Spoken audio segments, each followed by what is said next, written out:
Hey everyone, welcome to our deep dive of 2002's Vapor Trails album.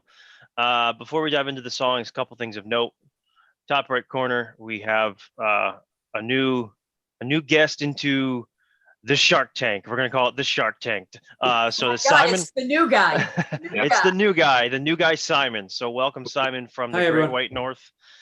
Fellow Canadian. Yes, sir. Absolutely. The next thing, as we did with the prior deep dive on Snakes and Arrows, we talked about the album art. So the original, the black and white with the orange fireball, and then of course the remixed version, all white with the colorful fireball.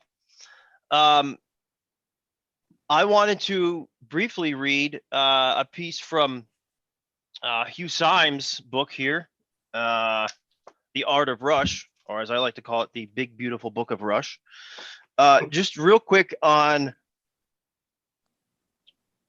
kind of what's the meaning of the fireball, how this whole idea came to be. So this is a quote directly from Hugh Symes. So I was in my guest house across the pond where I had my studio in Indiana.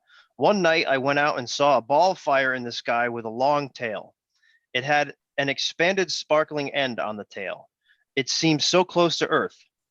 It wasn't traveling slowly across the sky. It wasn't like a shooting star. I watched it for at least 4 or 5 minutes. It was a slow-mo moment, dead silent. I admit my thoughts were of doom and gloom, but when it disappeared over the horizon, was I going to feel the impact? I'd never seen anything in outer space that big. Later on, I kept asking people, did you see it? And they thought I was crazy. They didn't know what I was talking about.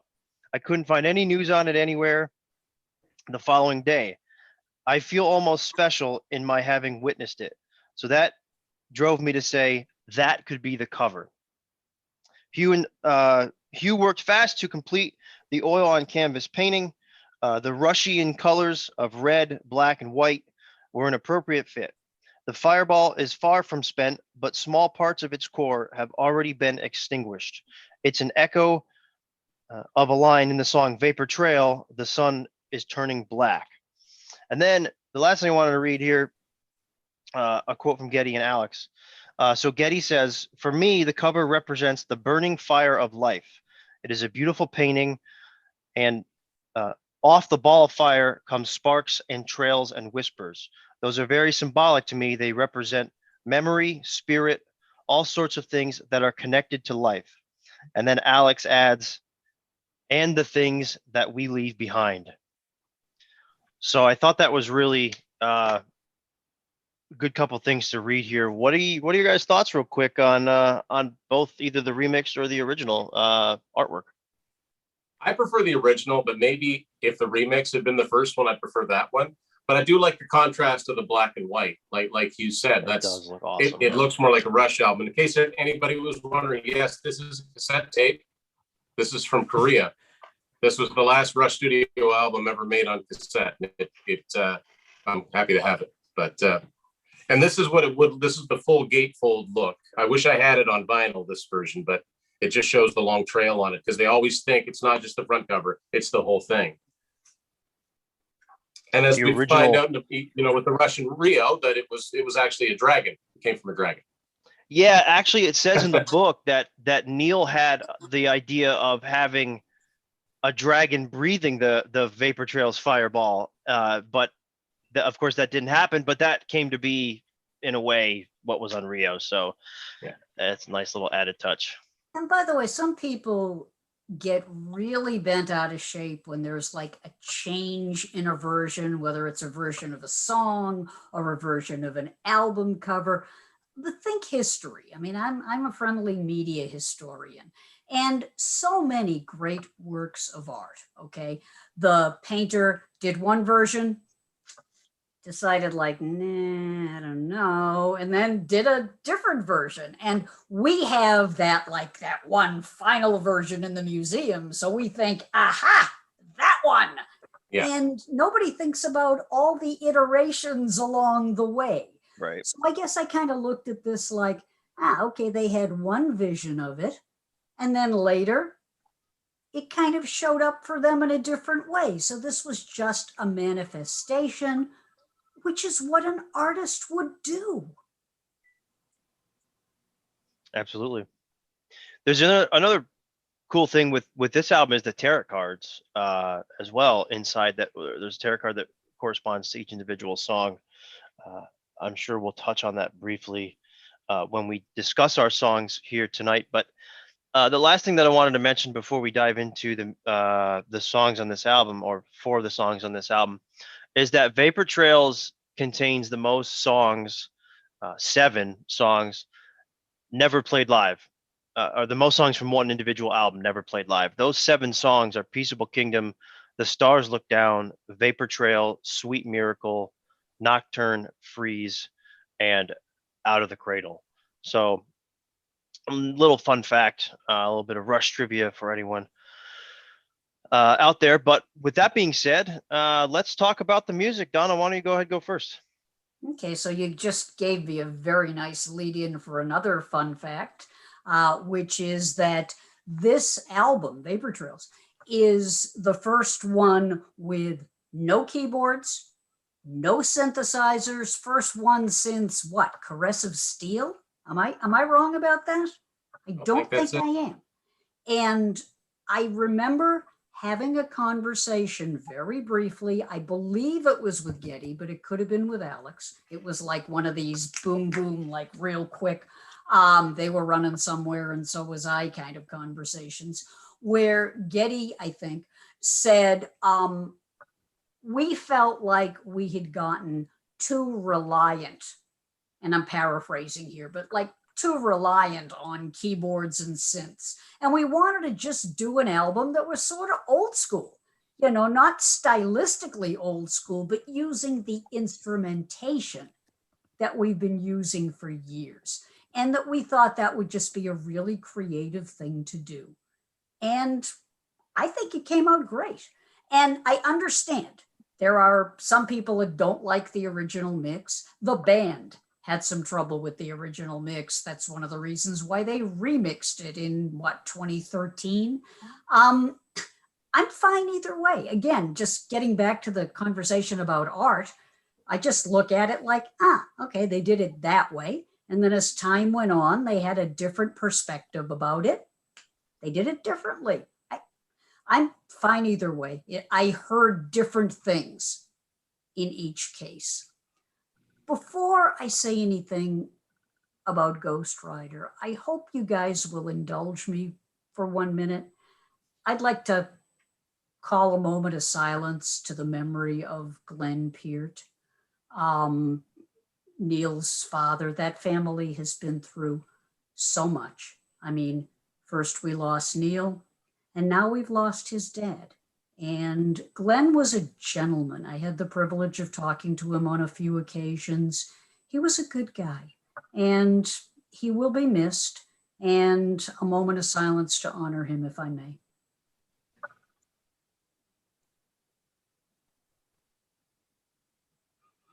Thank you. I appreciate that. I felt like it was the least we could do. Absolutely. Because if it weren't for Glenn and Betty being willing to let Neil go and let him go out into the world and follow his dream of being a drummer. I mean, we've all been there. Some of you have kids, some of you have brothers and sisters, younger siblings. It's tough. Your parents are like, hey, we got this great hardware store here, and why don't you work there? Or, you would be much happier if you were a pick one, teacher, a nurse, or whatever. Right. And that's not your dream, said Donna, who never wanted to be a teacher or a nurse. Nothing against teachers and nurses. But my father didn't get it. And I am sure that Neil's father, on some level, yeah, he loved his son. My father loved me. But it's the hardest thing for a parent to do, is let your kid go out into that world. You're afraid for them. You're worried for them. But their dream isn't necessarily your dream. So there you are. Ghost Rider is a very interesting song. And if you've listened to it carefully, and I'm sure you have, you know that this is Neil not just working through his grief, not just dealing with all of the tragedy that he had to deal with, losing his daughter, losing his wife. He loved them, but he loved his career, and he was out there, and then they were gone. And he has said, I mean, we've read his book, we've heard his words. He said that he sunk into a period of profound depression. And there's no shame in being depressed, okay? It's a treatable illness, and people deal with it in different ways. And in Neil's case, he dealt with it by getting on his motorcycle and just riding.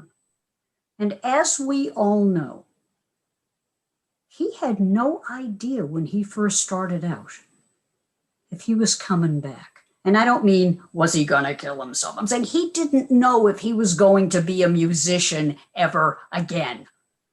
In fact, Alex and Geddy have said they didn't know if he was ever going to be a musician again. They didn't know if he was going to come back to Rush. They were prepared to just end the band right there. If you saw Beyond the Lighted Stage, Geddy says, if there's no Neil, there's no Rush. So they really had to just wait and be patient. And when I listen to this song, what I hear is somebody working through the stages of grief. I'll talk about the lyrics in a second, but let's talk about the imagery first, the idea of the Ghost Rider. The Ghost Rider itself, as anybody who's ever studied literature knows, is an archetype of a number of mythologies. It's been in Native American mythology. It's been in Norse mythology. When I was a kid growing up, there was a pop song called Ghost Riders in the Sky. And years later, there was a rock version of it. So some of you may have heard the rock version, but I heard the country version. I think it was written by a guy named Jones, I think Stan Jones or something like that. 1948, I was 1. But the song hung around for years is what I'm saying, because so many people did versions of it. And that song was about the Ghost Riders were like punishment. These were people who had sinned, who had lived bad lives, and their punishment was to ride across the sky chasing a ghostly bunch of horses or cattle over and over and over, and they could never stop. And it was like a warning to the cowboy on earth who was hearing this legend, change your ways or that could be you. Later, the character of the Ghost Rider gets into a Marvel comic book. 1972. The Ghost Rider as a superhero, or if you will, an anti-hero. Some of them were good, some of them weren't so good. But my point is, I would be surprised if Neil didn't grow up hearing the legend of the Ghost Rider in one version or other. From his father's generation, hearing the old country song, or from the more modern generation with the graphic novels and the comic books. So, the Ghost Rider. In the song, I hear some very interesting things. Okay, I'm just going to make sure again that I'm doing my lyrics correctly here, because people get very upset when you say a lyric wrong. And I don't blame them. The thing about pack up the phantoms, and then it's carry the phantoms. The first verse, pack up all those phantoms. Second verse, carry all those phantoms. So the imagery is of somebody on a journey, except they're not just packing up their clothes. They're packing up all of those ghosts, all of those phantoms that they have to carry with them because they can't get away from them, haunting that wilderness road like a ghost rider, through bitter winds, through stormy skies. This could be poetry. It is poetry. From the desert to the mountain, from the lowest low to the highest high. Neil did that. If you read the book, and I'm sure you did, he goes up to the top of what? Telescope Hill? Telescope Peak, yeah. Yeah. Yep. And he's down in the valleys. He's everywhere. And he can't outrun it. And he can't escape it. Keep on riding. He says, show me beauty. But there is no peace. He's seeing all of these amazing things. But he cannot rest, and he cannot find any comfort from them. And he just can keep on riding. Shadows on the road behind. Now, this is interesting. Shadows on the road behind, representing the past. Shadows on the road ahead, representing the future. Now, here's something. There's nothing to stop you now. This is the realization. Nothing can stop you now. Notice that little shift of one word. There's nothing to stop you now. You could be free. And there's nothing that can stop you now. I'm going to say something that is going to send people scurrying to YouTube. There's a song by Steely Dan. It's called Dirty Work. It's always been one of my favorite classic rock songs. And it's a completely different song about somebody he can't break up with this woman who's treated him badly, but he can't break up with her, and he's obsessed with her. And he keeps singing, I'm a fool to do your dirty work. Oh yeah, I don't want to do your dirty work no more. Years later, the Pointer Sisters do a version of the song. I believe it was in 1978. I know what you're thinking. You're thinking, so what, Donna? I'm listening in my car. And I'm like, oh, isn't that nice? They just did the Steely Dan dirty work. Isn't that swell? And they're going to change all the pronouns so that it's a woman singing to the guy she can't get rid of. Except at the end, they change one word. Instead of singing, I don't want to do your dirty work no more, which is the chorus over and over, they sing, I'm not gonna do your dirty work no more. And suddenly, it's a song of liberation. It's a song where I'm going to be free of this. I'm just not doing this anymore. And when I heard those lyrics in Ghost Rider, the part about there's nothing to stop you now, which is just somebody saying, hey, come on, get back out there, come on. And suddenly there's the realization nothing can stop you now. I'm not going to do your dirty work no more. There's this realization.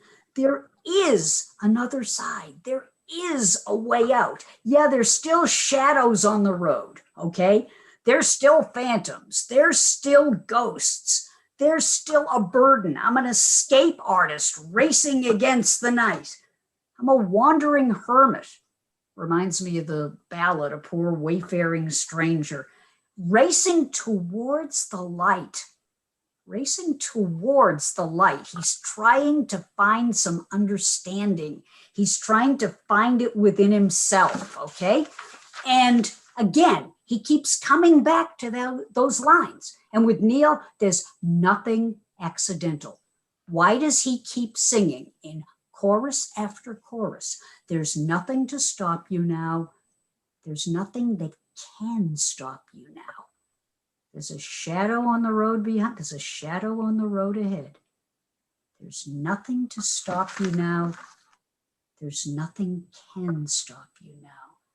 And in the end, Neil meets the woman he falls in love with. In the end, Neil finds the light. He finds the hope. He finds what he's been searching for those 55,000 miles. And he suddenly realizes there's nothing that can stop him now. He's back. He may not be free of the past, but he no longer has to carry it with him. He can move towards the light. He can embrace the light. He's free. And he comes back to Rush.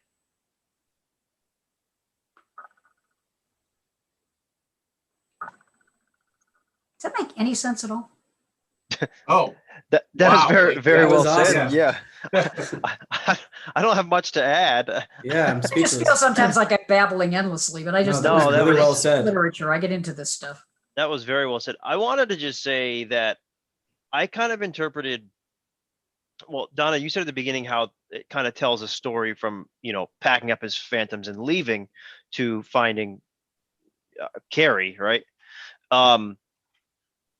So And being receptive, because if he hadn't gone through all the stuff he went through, where he says, I mean, there's no beauty, there's no peace. I mean, he sees beauty, but he can't experience it. If he Right. hadn't come out the other side, meeting Carrie would have just been like, oh, Carrie, I'm yeah, out of here. I'm riding It's a some more. it's a But process. he was ready. He was ready. And Shakespeare says the readiness is all. And he was ready to seek out the next thing. He was ready to leave the past in the past. Yeah. I wanted to just touch on, so at the beginning of the song where the lyrics say shadows on the road behind, shadows on the road ahead. To me, shadows is like darkness in a way. So it's still like this dark cloud is over him. But at the end, the very last part, or the very last verse, or whatever you want to call it, it says sunrise on the road behind, sunset on the road ahead. That's Yep. beauty, He's right? moved, Both. he's It's moved from the darkness into the- the light. exactly. Absolutely. That's Mhm. why I said this is a study of somebody grappling with depression. Right. It's got the various stages of grief. What I find interesting is we have Neil's quote that he almost didn't let the song get used. He just didn't like the song. He didn't feel like it was really going anywhere. And he was finally able to put it in the form that he wanted. And I am so glad that he did, because there is real hope in this song. Right. Not some phony, like you'll feel better. But no, he works through it. He struggles with it. He faces down the demons. He faces down the darkness, and he comes into the sunrise. He comes into the place where he's ready to love again Right. and ready to be a musician again. And thank God for that. And God rest Neil's soul, because he left us with such a wonderful body of work. And in this case, he is being so transparent and so open in a way that I think a lot of people don't expect from Neil. And yet there it is. This is how he actually felt. And a few months later, you read the book and it really elaborates on how he actually felt. Yeah. I agree. You can pick out lyrical passages that he ended up using. Absolutely. You guys have anything else you want to say? Is good? Simon or Tim? It's great. No, Yeah, I it's can't. awesome. Yeah, likewise. All right. The song I chose was Peaceable Kingdom.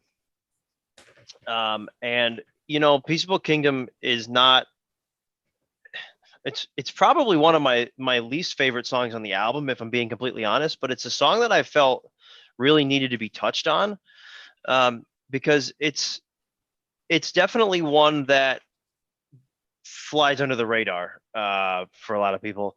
And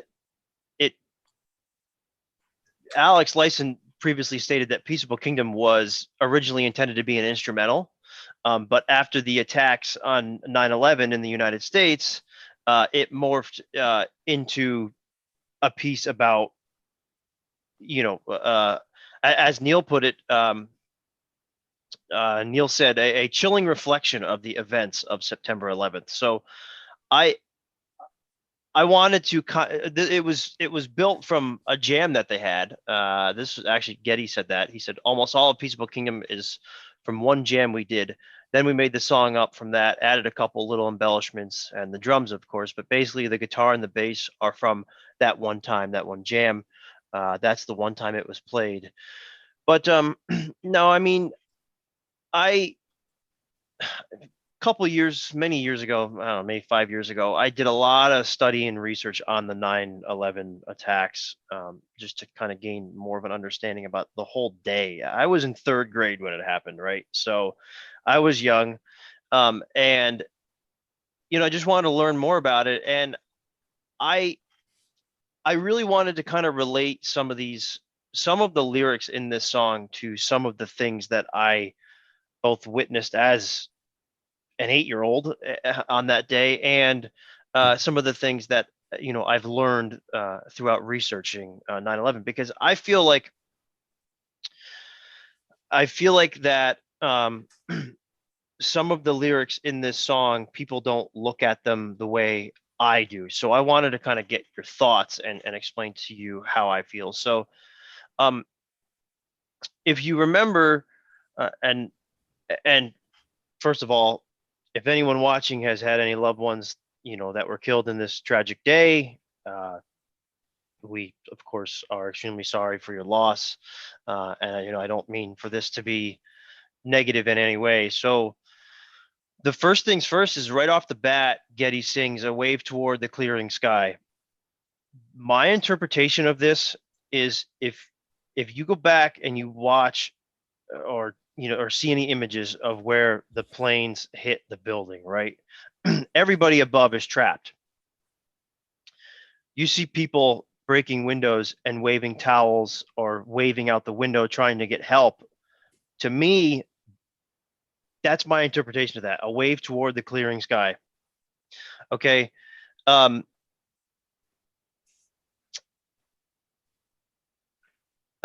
this time we're burning like bonfires in the dark. A billion other blazes are shooting off their sparks. To me, those people above that line where the planes hit, they had two choices.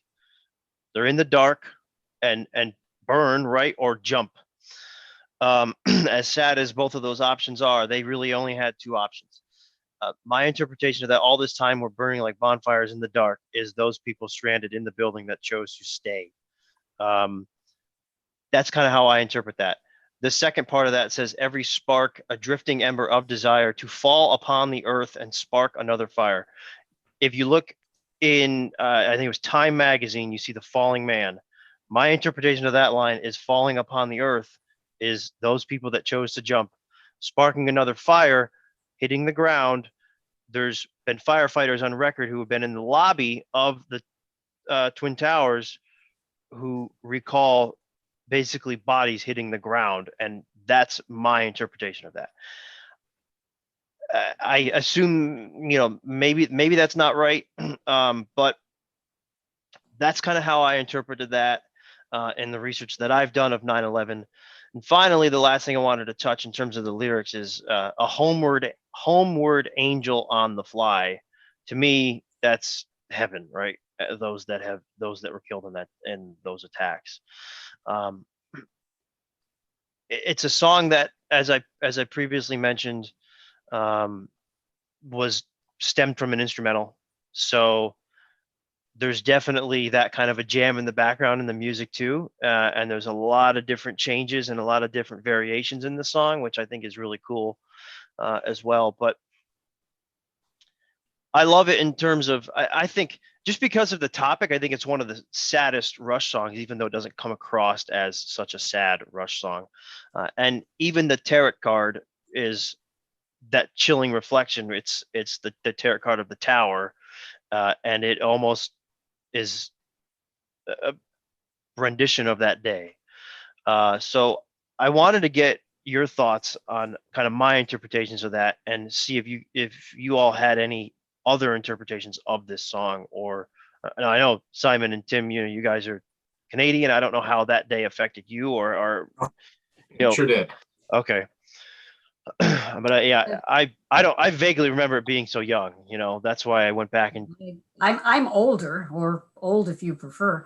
And I remembered very clearly. I was sleeping late because I had the morning off, and my husband woke me up and said, "Oh my God, a world war has broken out," because we didn't know what was happening.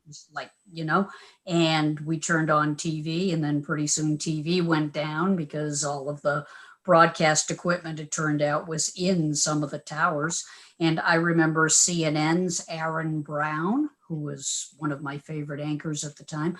And he just went old school. I mean, he was an older reporter, and he basically just went from notes and just talked for whoever could hear him, through really crappy phone lines and various other things. Some stations did use auxiliary transmitters. They did stay on the air. Others did not. But the bottom line was, for hours, nobody knew what the deal was. They just knew that the towers were on fire and planes were crashing. And, then there was a plane in Washington. And I remember just feeling terrified. And like I said, feeling like a world war had broken out. Right.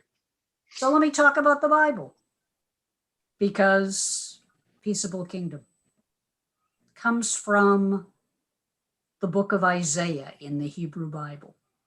Now, as we all know, the folks in Rush are famously non-religious. However, that doesn't mean they won't quote from stuff that is widely known in the culture. Like, I'm Jewish, but there are certain Christian images that are very well known. And, if I'm writing, sure, I might use one of them. Okay? So in this case, they use something from the Hebrew Bible, the verse about the lamb and the lion lying down together. Nation will not lift up sword against nation, neither will they study war anymore. I'm probably misquoting all over the place, but you get the general idea. It's about the various species that had been at war with each other in the animal and in the human kingdom, just laying it all down. A peaceable kingdom where everyone unites together in love, in tolerance, and in understanding. And it's very interesting that that's what they named the song. Right. Because the hope from Canada, from all the world, was that this wasn't going to be our future. We weren't going to devolve into a world war. We were going to maybe someday find a way to get along with each other. Yeah. Talk of a peaceable kingdom, talk of a time without fear. Yep. I think the 100% most agree.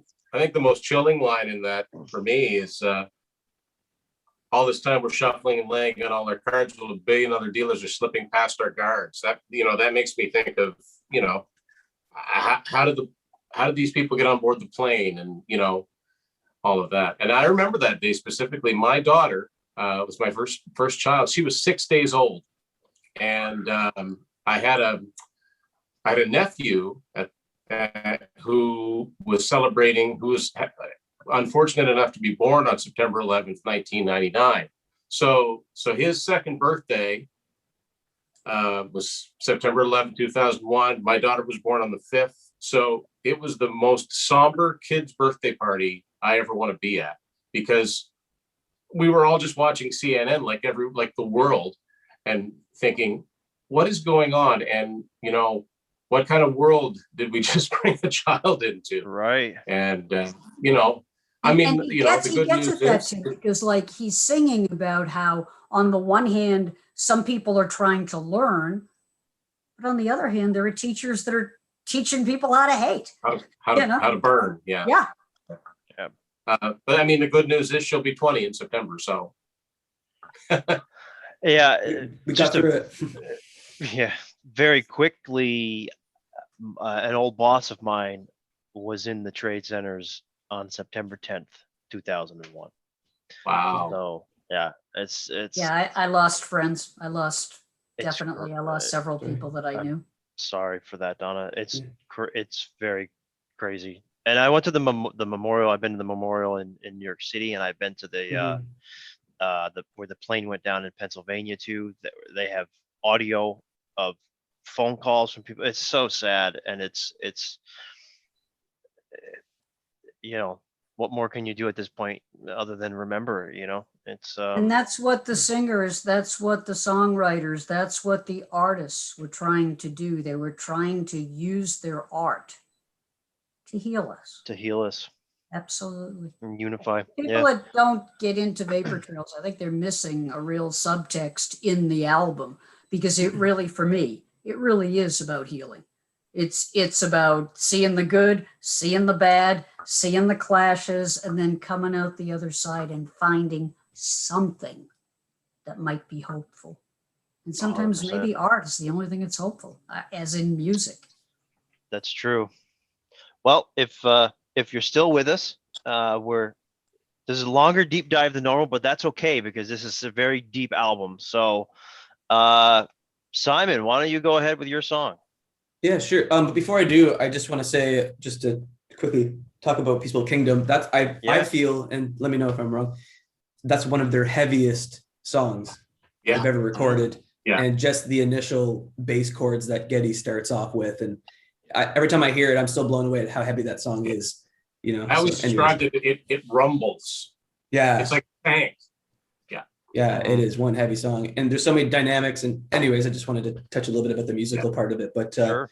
but anyways, yeah. So I'm doing How It Is, and just based off everybody's song choices and what they discussed, you can kind of see Vapor Trails as Neil's. If we're just talking about Neil specifically, as some of his darkest lyrics up to date. I mean, it was very personable, and I think that kind of caught fans by surprise.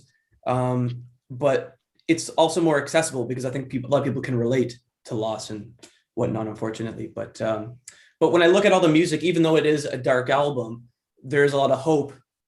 And How It Is kind of, to me, is a song that no matter how dark times are, you know, as cliche as that is, there is, you know, you will heal, you will move on.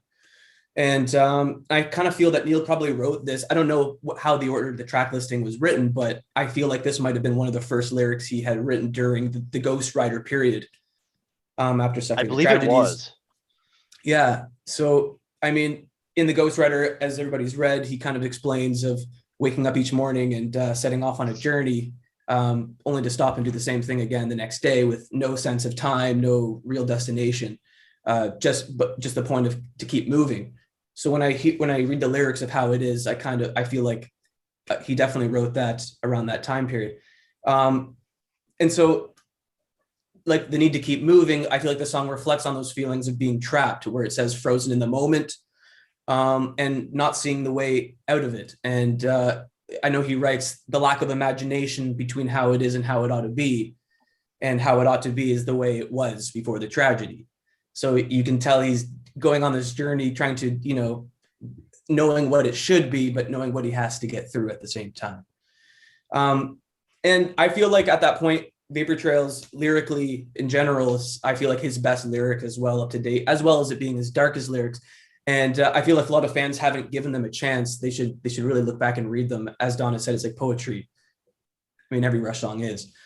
But I mean, How It Is definitely feels like it came from the core, from his heart, you know, right from the soul. So, but anyways, there's one line in the song that it kind of shows you at the end that there is some hope, and it's the foot upon the stair, the shoulder to the wheel, just keep moving, but you can't tell yourself not to care or how to feel. You know, so you can tell that even though how dark times are, he's kind of showing you he will get through it. And I kind of want to touch upon the music part, because the playing is so great in that song and it's so intense. And when you hear Neil, maybe it's the mix, maybe, you know, you guys can tell me otherwise, but it sounds like he's hitting the drums so incredibly hard. And the whole Vapor Trails album, I know he hits the drums hard in general, but on that record, something about his drumming is so powerful. And I play a little bit of drums, but I know the Rush drummers out there, the Neil fans out there, they'll know that he throws in his signature ride beat at the very end of the song, which from a fan point of view, you always love when he throws it in there, because that's sort of a signature thing. And that's something he sort of stopped doing as the years went on. So I don't know if anybody noticed that, but that's a little fun thing at the end of the song. And they only played it just the one time. They were alternating. I believe it was through One Little Victory and How It Is. And luckily I was at both Toronto shows and I was able to see both of them, and I was very happy they played it. And the song is just, the whole album, especially the song, is just very progressive. And I'm not saying they throw in their 7-8 time signatures or their signature things, but it's a very progressive album. It's almost too progressive that it's hard to follow sometimes, but you can tell they were really trying to create they were energized and ready to go on this album. And I think it really shows, especially on How It Is. You know, Simon, musically, the one thing this album lacks that we have to touch on is guitar solos. That's my only problem with this record. Granted, Rush has been, they are the band to try new things and all that, and they tried a record, I guess, with minimal guitars. I mean, like Earthshine has a guitar solo, off the top of my head, but that's my only complaint about this album, I guess. But this is my favorite song from this record. How It Is, and it's one of my all-time favorite Rush songs. But one of my all-time favorite Rush lyrics is one that you touched on: "Foot upon the stair, shoulder to the wheel. You can't tell yourself not to care. You can't tell yourself how to feel." It's like, to me, that's okay. Foot upon the stair. You're climbing the stairs. You're starting off the journey as to what's ahead. Or shoulder to the wheel is like, you know, maybe a wheel being pushed like a boulder or whatever, kind of taking on a monumental task, which is what Neil had to go through, right? You know, you can't tell yourself not to care. You're going to care, so and you're going to feel how you do, and you can't really change that. That's just how it is, right? So I always kind of tied this into going back to Hold Your Fire with Open Secrets. Time will do its healing. You've got to let it go. Those kind of always were relatable in my head. But another piece I wanted to touch on in this lyrically is the trap that sometimes catches everyone.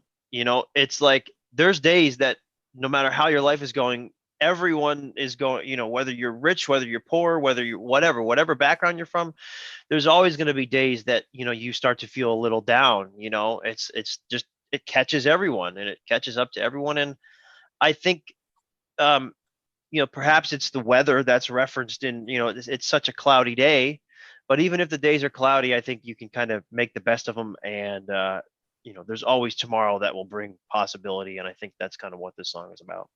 But here again, we're also looking at human emotions, okay? And they're being very realistic about that. The thing about, faith in bright tomorrows gives way to resignation.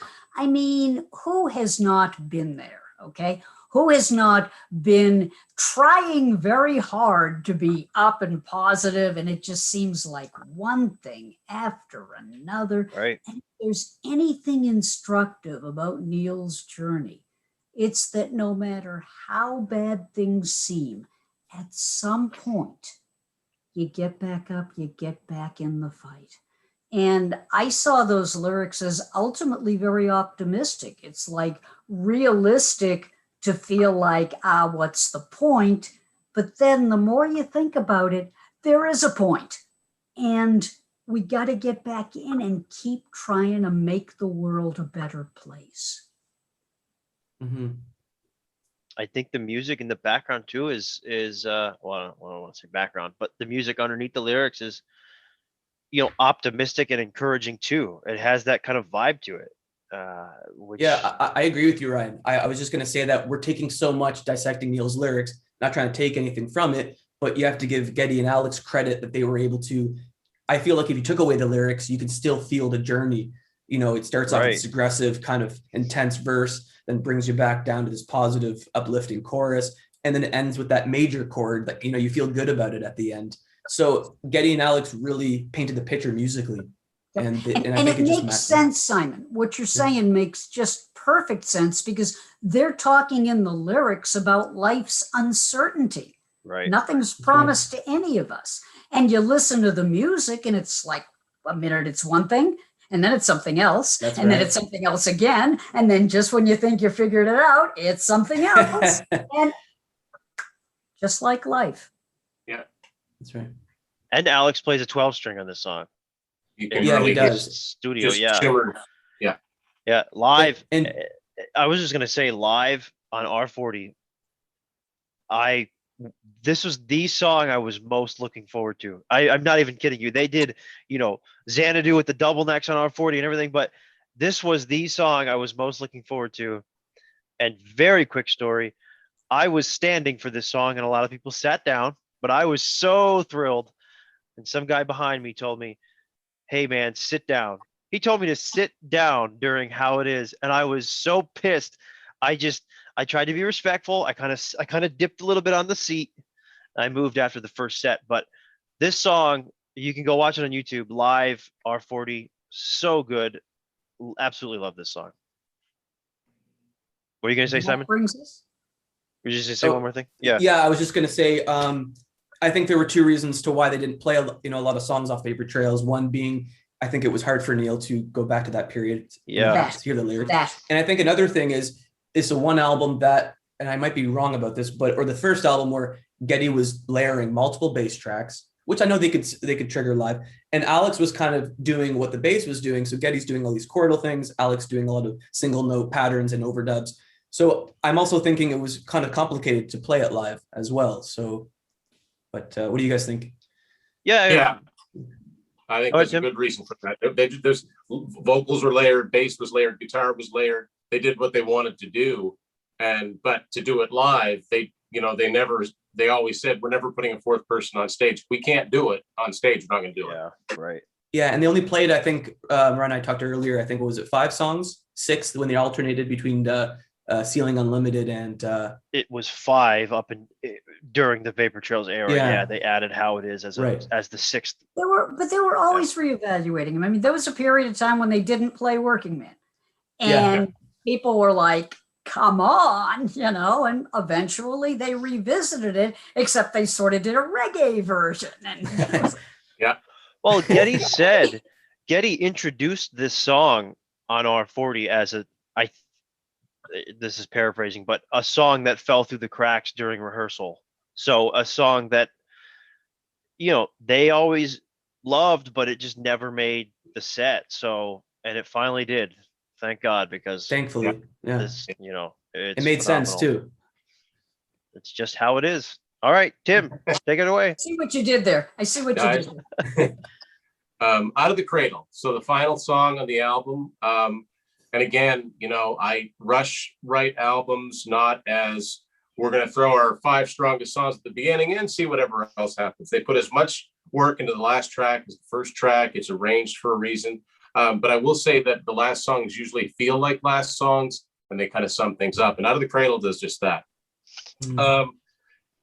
As far as songs they didn't do live, the bass is crazy in this song. It starts right in. And I will say, comparing, before in the half hour before I came on, I listened 2 or 3 times each to the original Vapor Trails version of this and then the remix version. And in this case, I really think I like the original better because you can make up more of the bass. Nice.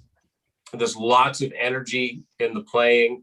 And to me, it's just a good Rush closer. They've always had strong Rush closers, Something for Nothing and Vital Signs. I think I talked about this because on our Snakes and Arrows episode, I talked about We Hold On, the last track on that album. Yep. As far as the lyrics to this song go, I don't know if I'm wrong, but I think it might be the shortest amount of lyrics. Like it's a little bit of less is more. But what's there is great. And it's a lot of, it's not this, it's that. It's not that, it's this. And it's this, it's this. It's describing things. Mm-hmm. And I got to say that, A Flower Touched by Flame, that comes from, there's something about that line that makes me think of a line in Ghost Rider where he talks about meeting Carrie and getting remarried. And he referred to, he thought of himself as a burned out husk. But then he remembered that there are certain types of, I don't know if it's trees that have to be burned before they can start growing again. I think that's what that refers to. Flower touched by flame. It's a rebirth. It's again, coming out of darkness. And as a fan who had been, like all of us, it had been 6 years since Test for Echo. And, there's a very good possibility we might never hear a new Rush album. And you get to the end of the new Rush album and they're back. And when they say, here we come out of the cradle, endlessly rocking, it was a good feeling. And to me, it's the perfect way to end off what ended up being the end of the first chapter of a second act in Rush's career that we might never have had. So, you know, I like it. It's I can see why it didn't make, you know, the set list compared to some of the other songs on here. I mean, One Little Victory was a shoe-in. They had to play Ghost Rider. You know, they kind of had to play Vapor Trail, the quasi-title song. Secret Touch just lent itself to the live environment. Well, But Vapor you Trail know, never made it, Tim. no, that's right. That's The right. almost title track never made. It Yeah, should have. never. Secret It Touch should've. did. Yeah, Secret instead. Touch did, yeah. Mhm. Stealing Unlimited. I can't believe they tried that live. That's nuts. The beginning of that, time signatures changing Yeah. all around. And the But Out of the overdubs Cradle everywhere. is Someone who teaches writing and as someone who has taught literature, I found this song fascinating for the allusions and kind of the call outs to a couple of pretty famous works of literature. Out of the Cradle, Endlessly Rocking, as I'm sure some of our viewers know, is a poem that goes back to like the 1860s. I'm sorry, it goes back to like Walt Whitman, I think Walt 1870s, Whitman, yeah. 80s. Out of the Cradle, Endlessly Rocking. It's about the birth of the poet. It's about ultimately death. It's about the poet's journey. That's Neil being really touched by a number of different sources. And I mean, Walt Whitman, I mean, come on. What can you say about Walt Whitman? The other thing, the hand that rocks the cradle, all these cradle metaphors, guaranteed Neil's parents, or if not Neil's parents, then Getty's or Alex's. There was this really, really kind of sappy poem. The hand that rocks the cradle is the hand that rules the world. It's about motherhood. The image of the cradle, that song that goes back to 1865, for heaven's sake. So you got a poem from 1865, you got a poem from the 1880s, and you've got a rock and roll band that is confident enough to draw from each. And yet to make almost kind of like a pun, we're out of the cradle endlessly rocking. Well, rocking means something very different when you're a rock and roll band. To Walt Whitman, it was like just the journey, just like coming out of the cradle, looking at a world that was kind of, what am I supposed to be doing here? I'm different from everybody else. And Whitman, for his time, really was. And I'm not going to turn this into a literature lesson, but I'm saying these are the influences you don't find in a lot of other rock bands. I mean, who would have expected a hard rock song which contains old poetry from the 1800s? Right. Yeah, it's their melting pot of influences. Walt Whitman, of course, had a poem called "I Sing the Body Electric." Yep. Yeah. So that's where the Body Electric comes Mhm. from. And you know, it's funny because Rush aren't the type of band to say we rock, but so for them to say here we come out of the cradle endlessly rocking, it's almost like, okay, I see what they're doing here. They're doing that thing, but they're doing it only the way that Rush would, and it's perfect. Coincidentally, and we did not plan this, I believe me, just recently the episode from Cradle to Stage came out with Dave Grohl and Geddy Lee and Geddy's mom. So coincidentally, Yes, that's right. I gotta watch that. give that a watch. It's amazing. Give that a watch if you haven't. But the only thing I have to say about this song, well, Simon, do you have anything you want to say first? Because what I have to not say about is the song, but yeah, go ahead. Okay. Yeah, I was just gonna say, at the end of this song, I don't think it's any coincidence. I think it is absolutely planned that Geddy, for lack of a better term, screams endlessly rocking, and it just goes on and on and on, because to me that's like metaphorically saying, okay, we're back. And it's this song at the end of the album. We're not going anywhere. Yeah, it's triumph and optimism, and Neil's back, we're back. It's completely intentional. Yeah, and endlessly rocking. Like, Neil is gone, the music lives on forever. The band, the music and the band endlessly rocks forever. And I think that's why I love this song. I love this song. It's probably my second favorite song from this album. Nice. But yeah, it's a great tune. I definitely recommend those who, you know, shun Vapor Trails for whatever reason, go back and give it a listen. Simon, what were you going to say? I just wanted to clarify the time span of the hiatus. I don't know if it's relevant or not, but because it just goes to show how strong Neil was to move on from his tragedies. And I know in between albums, I believe it was 5 years. Am I wrong? Or 6 years? It would have been 6 years. six between albums. It would have been like 5 years since they finished touring for Test for Echo. Yeah. Right. So then I guess when Neil's wife passed, that would have been in 98. And I was talking to Ryan about this earlier. Getty, during My Favorite Headache, mentions that Neil had called them up and was ready to work. And that was at the end of 99. Yeah. That they were going to start to get together in the January of, 2000. They were going to get together in January 2001. So it goes to show you within 2.5 years how far he moved on from those tragedies. I mean, a lot of fans think it was, 6 years, nothing happened, but he moved on from it a lot faster than you might think. And that takes a lot of strength. So you got to give Neil credit for that. To get back to his level. Yeah, to his level, especially within 2.5 years. Yeah. To your point on the time spent thing, yeah, you're totally right. I mean, the dates between album releases, you've got 1996 with Test for Echo, which, by the way, we'll talk about next time, and 2002's Vapor Trails. It's 6 years, but they got back in the studio, or they finished touring In late 97. Test for Echo, yeah, Summer. in 97, 90, yeah, I think late 97. Summer of 97, yeah. They got back in the studio January 2001. This album wasn't released until May 14th, 2002. That's a year and a half. I mean, this record took a long time to produce, and I believe maybe it was Paul Northfield that said this, or maybe it was who's the record producer, Paul Northfield, or maybe it was maybe it was Getty, Alex O'Neill. But I believe I read that this was this album took them the longest to do. I think you're right. From entering the studio to completion. So they were rusty. Yeah.